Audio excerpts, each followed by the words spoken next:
Assalamualaikum warahmatullahi wabarakatuh. Apa kabar kalian semua? Syukur alhamdulillah kita bisa berjumpa lagi di channel ini.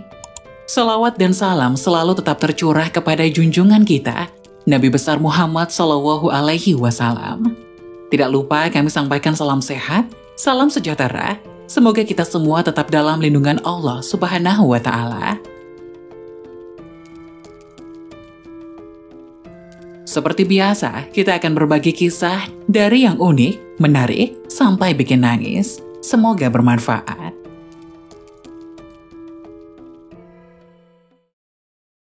Dua perkara yang menjadi penyebab orang malas berdoa.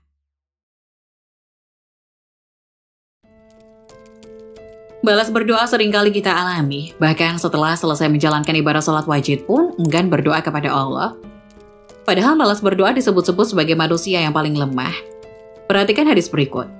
Dari Abu Hurairah radhiyallahu anhu, ia berkata bahwa Rasulullah bersabda, manusia paling lemah adalah mereka yang paling malas berdoa kepada Allah, dan manusia paling pelit adalah manusia yang pelit memberi salam.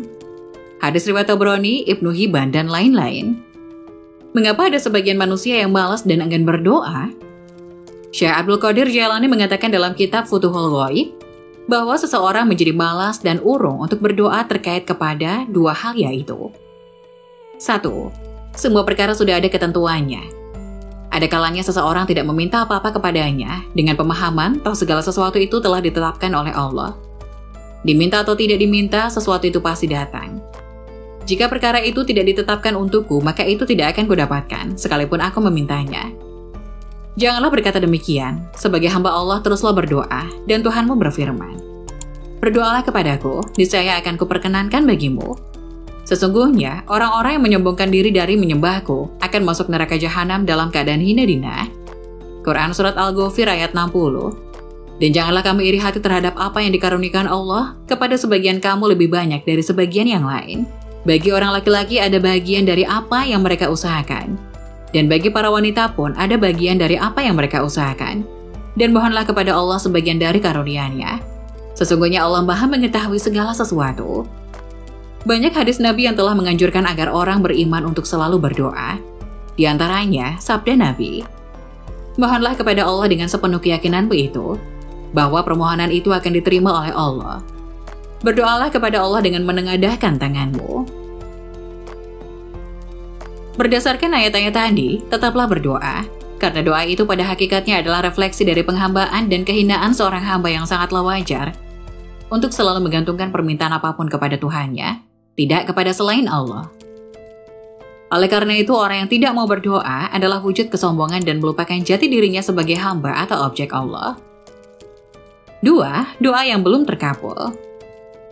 Dalam hal ini, seseorang biasanya berkata, sesungguhnya aku telah meminta kepada Allah, namun Dia tidak memperkenankan permintaanku, maka sekarang aku tidak mau lagi memohon kepadanya.